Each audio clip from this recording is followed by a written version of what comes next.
Hey guys, welcome back to the garden. It is July 15th, and we are out harvesting this morning. Wanted to do a quick garden tour. That way you could kind of see how things are progressing. I'm actually standing under my favorite archway right now. It is in full bloom, flowers kind of everywhere. The noodle beans are starting to flower and set noodles. There you can see all the zinnias are coming up. Everything's really looking pretty good. This tomato row here in the far corner has been struggling pretty much all season. It is starting to put off quite a big amount of fruit though, so that's pretty nice.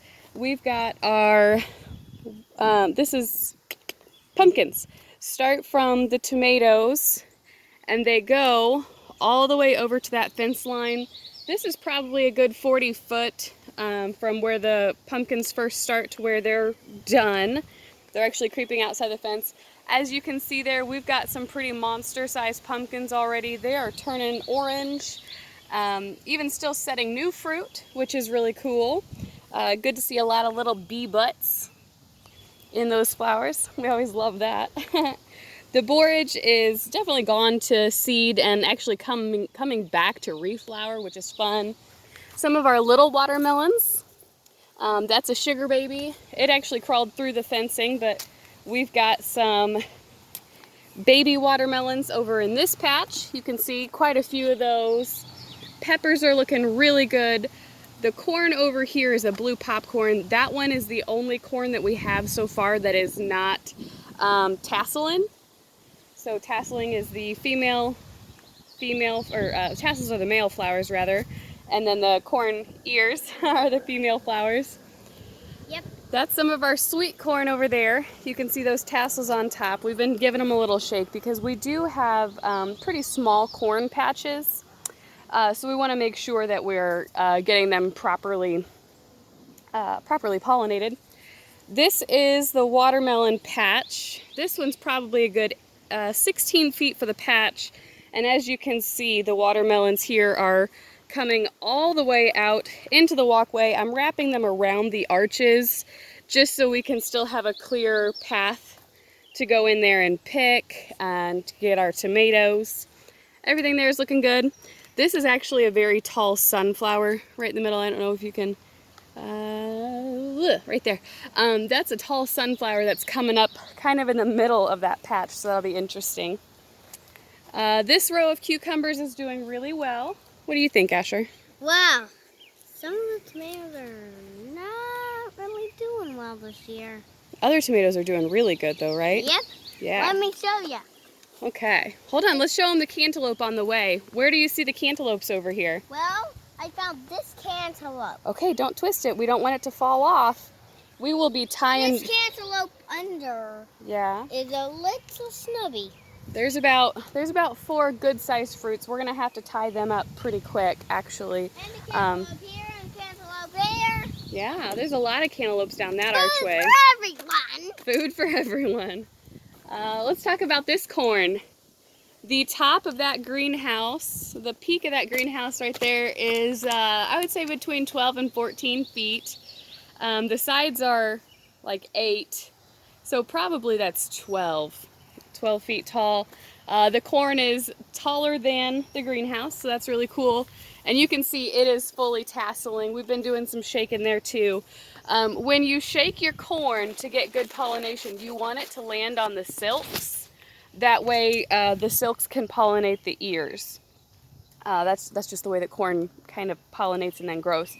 For every kernel of corn on your corn cob, there will be a silk. So if you don't get good pollination, you just end up with corn cobs that are bare and they have big blank spots. So the spaghetti squash is doing really good. This is one plant here, guys, in this whole bed. This is one plant, and it's got, I think, 6 arms coming off of it, and each arm has about 2 fruit. And I actually just saw some squash bug eggs right there. If you see these on any of your squash variety plants, get them off of there, because that's bad news bears. That's bad for business. We don't want those guys there. Mommy, What? where is the watermelon? The watermelon's back over there. We already passed it up. So the squash looking pretty good. I think we'll end up with a decent amount of spaghetti squash, and these will be good for storage. So as those come to maturity, I'll start showing you how to check your spaghetti squash and know when they're ready to pick, ready to store. Because if you pick them too soon and they don't have a coarse rind on the outside, then you won't be able to store them. All right, so working into the, then we have the entire row of tomatoes. There's 1, 2, 3, 4, 5, 6, 7. 7 rows of tomatoes on this side, 3 rows of tomatoes on that side. We've got about 10 rows of tomatoes. And then these, the other watermelon. I didn't ever show you guys these watermelon because they're over here and they're kind of out of the way. But this is the Royal Golden watermelon patch. You can see I've got one yellow one there coming on. There were a couple other blossoms that looked like they were setting fruit, so that's pretty cool. That'll be good. Our first year growing those, and we'll see how they go. On a previous video, I think I actually posted on Facebook, I put our pile of peas right over here because they had a lot of our beneficial insect larvae and pupa on there. And they are now out and around the garden. The other day, my son and I, Aiden, he saw one emerge and we sang it happy birthday, and it was like the coolest, 30 seconds of our whole day. It was really fun. So, so the pupas are emerging. I've got some gladiolas here. The mint is starting to flower. That is spearmint flowering, and the pollinators are going just absolutely crazy over it. There's tons of pollinators. Sunflowers are also breaching the very top of the greenhouse. Getting pretty big there. It looks like one of my gladiolas is falling down, actually. I gotta fix that. Of course. Wait, can you gently pick that flower up, please, and put it back upright? Of course. Yeah, we'll do it real careful and just tuck them over here. Mommy? That way they can stand up. There we go. I was checking the watermelon. Okay. I was wearing these gloves because somehow I think there's proteins infection in there. Really? They always said that on TV. Gotcha. Huh. I'm just wearing gloves just in case. So, it's always good to be cautious, I guess. Up here in the front beds, I'm having a little bit of a debacle, actually, because I got some burpee seeds. They're tender green beans. Supposed to be a bush bean variety, and they are not. They are having some identity crisis and are growing like pole beans. They're growing in a pole bean habit. So this morning, I actually really quickly put together some very makeshift climbing arena, because these beans, some of them are maintaining their bush habit, like this one's still small, setting the blossoms at the top and fruiting in a low way. And then like this one is climbing and it's all the way up.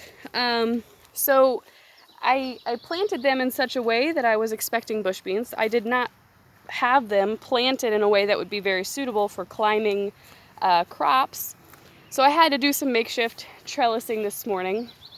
And actually this is the one that I trellised last week. It was the first one to show signs of a pole habit or a growth, vertical growth habit. So you can see all the bush variety ones in here. And then this one guy right here, I've got it trellised up, and that is well above my head. I can't even reach the top of that archway. So that's got to be, 7 foot up there. A little disappointing, but we're still gonna have a lot of green beans, so I can't really be too upset, I guess, right? You just have to kind of go with it. You can see the loofahs here in the background. They're coming up off of this trellis. They're doing pretty well, so that's nice. Most of the spring crops in the front beds that you would have seen earlier this year, I'm letting these beds mostly lay dormant. I'm going to do a little bit of cover cropping just so that we can keep some good nutrition in the soil. The root systems of all of the plants that we've harvested already are still in the ground, and that just feeds your microbiology or the microbes in the soil while there's not a living plant there.